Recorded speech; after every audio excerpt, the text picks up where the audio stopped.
India की इकलौती successful female comedian है गुत्थी, जो कि टेक्निकली एक मेल है। पर आखिर क्यों? लड़कियां जो मैथ्स में 100 में से 100 ले आती हैं, वहीं जब बात हो कॉमेडी की तो 100 में से 0। वेल, इसका सीधा सा जवाब है it's not their fault. Nature ने उन्हें ऐसा बनाया ही नहीं है। प्रकृति में ये मेल का काम होता है फीमेल को अट्रैक्ट करना, फीमेल को इम्प्रेस करने के लिए। जैसे मोर मुजरा करता है, पफरफिश रंगोली बनाती है, या बाकी जानवर आपस में लड़कर डोमिनेंस शो करते हैं, सेम चीज इंसानों में भी होती है। अब क्योंकि इंसान बोल सकते हैं तो फनी होना इम्प्रेस करने का एक अच्छा तरीका हो जाता है। इसका सेकंड रीजन ये है कि मेल खुद को बेवकूफ दिखाने से या खुद का मजाक बनाए जाने से उतना अफेक्ट होते ही नहीं है। कभी सोचा है क्लास का सबसे फनी स्टूडेंट हमेशा मेल ही क्यों होता है? क्योंकि वो या तो टीचर से मार खा रहा होता है या अपनी स्टूपिड हरकतों से बाकियों को हंसा रहा होता है। But humour is not height जो कि बढ़ाई ना जा सके। इसके लिए हमें ये जानना होगा कि मेल्स इतनी आसानी से चीजों को फनी बना कैसे लेते हैं। The science of making something funny.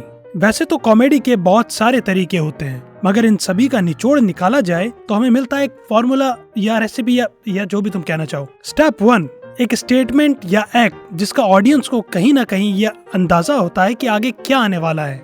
Step 2, unexpected twist. मगर शर्त यह है कि आपका ये ट्विस्ट किसी की भावनाओं को ठेस ना पहुंचाए, साथ ही ये ट्विस्ट आपकी स्टेटमेंट से रिलेट भी करना चाहिए। दोनों ही स्टेप आपके सर के ऊपर से गए हैं। My fault, I accept. मैं समझाता हूँ कैसे। याद है वीडियो की शुरुआत वाला गुत्थी जोक? मैंने एक स्टेटमेंट दी थी कि इंडिया की इकलौती सक्सेसफुल फीमेल कॉमेडियन, और आप सभी को कहीं ना कहीं ये अंदाजा था कि मैं किसी फीमेल कॉमेडियन का नाम लेने वाला हूँ। पर तभी आता है अनएक्सपेक्टेड ट्विस्ट और मैं नाम लेता हूँ एक मेल का। इस स्टेटमेंट से किसी के भी सेंटिमेंट्स हर्ट नहीं होते हैं, और क्योंकि गुत्थी एक फीमेल कैरेक्टर है जो कि कॉमेडी करता है, तो ये मेरे स्टेटमेंट से रिलेट भी करता है। इसे ठीक से समझते हैं। खट्टा मीठा मूवी का ये सीन आपको याद होगा, जिसमें 2 कैरेक्टर्स कैमरा के आगे डायलॉग बोल रहे हैं, और क्योंकि सिनेमा में कैमरा के आगे हो रहा एक्ट मेन एक्ट होता है, मगर तभी आता है एक अनएक्सपेक्टेड ट्विस्ट और बैकग्राउंड में चल रही अक्षय कुमार और राजपाल यादव की लड़ाई इस सीन को फनी बना देती है। जबकि यहाँ ना तो कोई डायलॉग है और ना ही ये एक्ट कैमरा के आगे हो रहा है।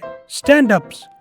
एक स्किनी फैट बॉडी, थोड़े लूज कपड़े, जिसका ना ही मुंह और ना ही बाल धुले हों, रेडी है typical male stand up comedian. Stand up comedy जहाँ यूज होता है ह्यूमर का। बेसिकली यहाँ एक फेक स्टोरी या इमेजिनरी सिचुएशन होती है जिसमें बीच बीच में जोक्स होते हैं, mostly based on over exaggeration of things. Comedy के बाकी टाइप से स्टैंड अप इसलिए भी अलग है क्योंकि यहाँ जोक्स का टॉपिक थोड़ा सीरियस होता है और आपके जोक्स से ऑफेंड होने के चांस भी ज्यादा होते हैं। इसे एक डायग्राम से समझते हैं। आपकी स्टोरी एक डायरेक्शन में जा रही होती है। आप जोक स्टार्ट करते हैं, पंच लाइन बोलते हैं और लेते हैं एक अनएक्सपेक्टेड ट्विस्ट। फिर टॉपिक को बिना छुए आप आगे बढ़ जाते हैं। जोक्स के सब्जेक्ट की सीरियसनेस ये तय करती है कि लोग आपसे लेम जोक, क्रिंज या बाहर मिल मदरबोर्ड कहेंगे।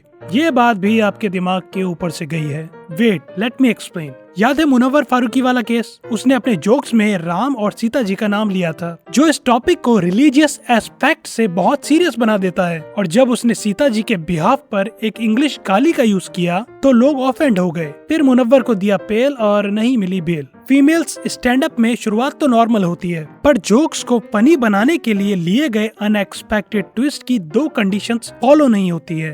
पहला, सेंटिमेंट हर्ट होने वाला फैक्टर। अब क्योंकि उनके टॉपिक्स की सीरियसनेस उतनी ज्यादा नहीं होती है, इसीलिए उनके जोक्स अक्सर क्रिंज कहे जाते हैं। दूसरा, उनका अनएक्सपेक्टेड ट्विस्ट स्टोरी लाइन से रिलेट ही नहीं कर पाता है और हमें मिलती है अगली फादर, फादर ऑन सेल, उपमा इस फेस पैक या खुद की बायोसेक्सुअल पहचान पर टिका पूरा cringe stand up comedy career. पर ऐसा नहीं है कि सभी फीमेल्स अच्छे जोक्स नहीं लिख सकती।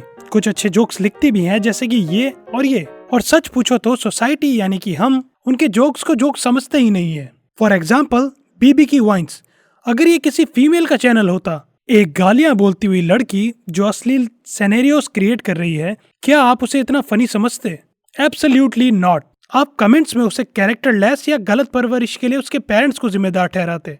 खैर, आज के लिए फिलहाल इतना ही। आपकी तरह मैं भी मायूस हूँ, लेकिन उम्मीद पर दुनिया कायम है। दिल दुखा है लेकिन टूटा तो नहीं है, और उम्मीद का दामन छूटा तो नहीं।